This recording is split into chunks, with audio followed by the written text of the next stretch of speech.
Douglas Bickford. It is the 14th of May, 2021. Why Douglas Bickford is on YouTube teaching, and I'm teaching self-esteem and self-love out of the book, The Portable Therapist, by Dr. of Psychology Susanna McMahon. Uh, she's a doctor, folks, in psychology, so she knows the brain. So anything I get comes out of this book. And I am here because 65 years I had no self-esteem. Because when I was, uh, after I was born, I was brought into the world with two parents that never told me they loved me. In fact, it was so bad that our father sexually molested all of us. Okay. Four sisters, one brother. And I'm the only one out of them teach that. Yeah, I'm the one that's out here teaching self-esteem and publicly telling everybody that that's what happened to us, because that's part of the healing process. But I'm here because of four failed marriages, because of no self-esteem, no self-love. And that's why I've got myself into all these failed relationships, because of no self-esteem. And that's why I'm on YouTube teaching it. And 6 months ago, I got out of it. The 2nd of November 2020, I'll never forget the day. I left confused, hurt, not knowing what I was going to do. And I ended up at my son's house looking for a coffee cup in a box. I took an old RV and I took my van, an old van, 1987, both of them. And I'm in this one still right at this moment. That's not going to be very much longer.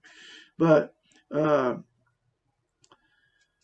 found a book looking for a coffee cup in a box at my son's house, who was also with an alcoholic, abusive woman, because of his low self-esteem. But of course, I'm dad. You can never tell them this. In fact, I told him in a text message the other day, but he's not going to listen to dad because dad doesn't know what he's talking about.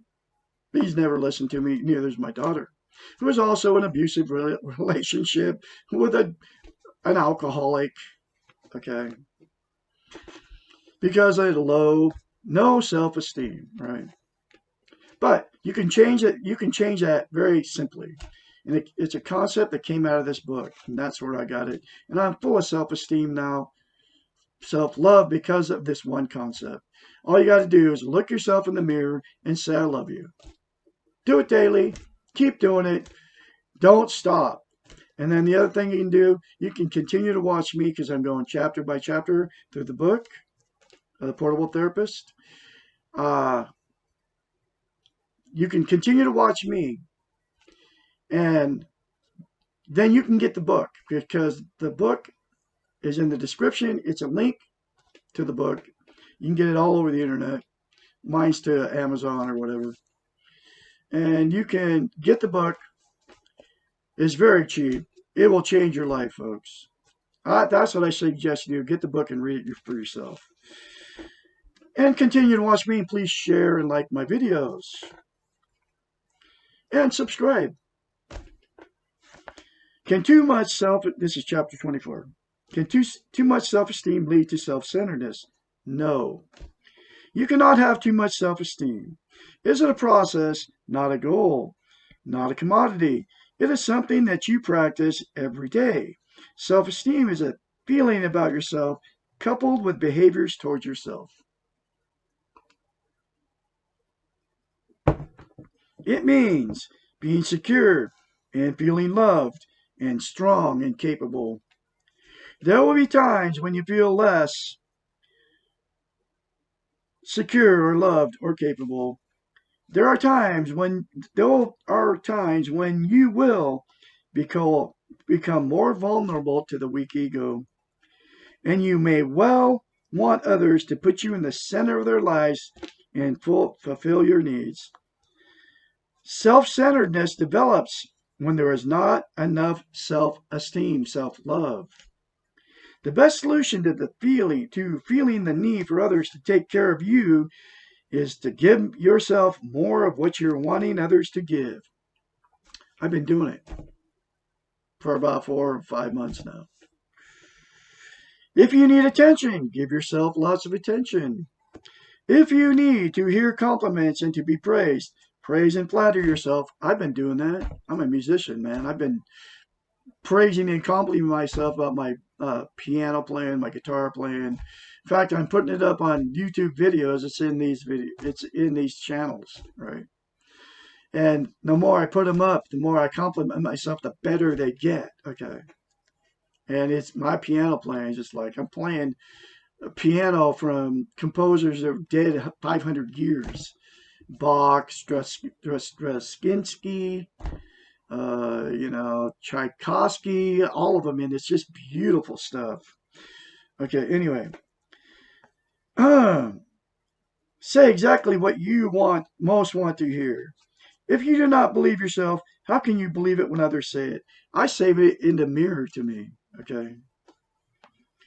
When we give ourselves exactly what we need, be it praise or gifts or gentle kindness, when we feel fulfilled and whole and secure, and then want to be loving towards others, we then want to be loving towards others because you feel it yourself. You want to, then you can give it to them. You can't do it if you don't have any self-esteem. That's what I've noticed.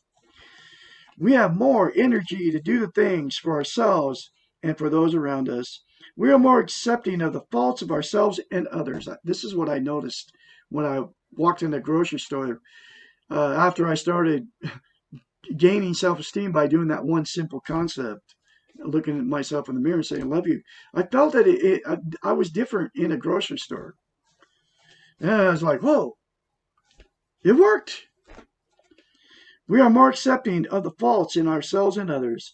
Everything seems to become simpler and things seem to work better. We are not upset if people do not say what we want because we feel complete. It's because you're getting it from yourself. Perhaps a metaphor of the two cookie jars exemplifies this paradox. We each have two cookies jars inside of us. One is for ourselves and the other is for people all around us. We have learned to fill the cookie jar for others, and we bake a lot of cookies for this cookie jar. We've been trained, brainwashed, not to bake cookies for our own cookie jar. And we have also been trained, brainwashed, not to even think about doing this for ourselves. Somehow, if we keep on baking cookies for others, our cookie jar will have cookies in it. Supposedly, others will be baking for us and everyone will be happy. But in reality, it does not work this way. Our cookie jar is usually empty, and if someone else does put cookies in it, they are never exactly the kind we want at the time. No wonder that we start to feel deprived and resentful and angry as we watch others eating the cookies that we have baked.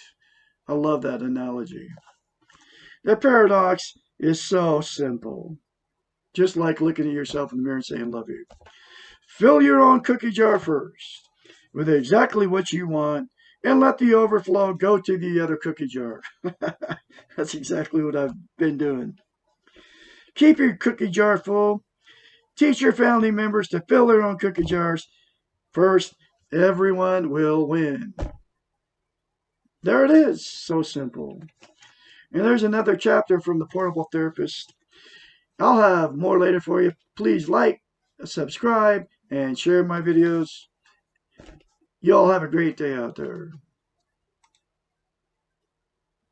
One more time.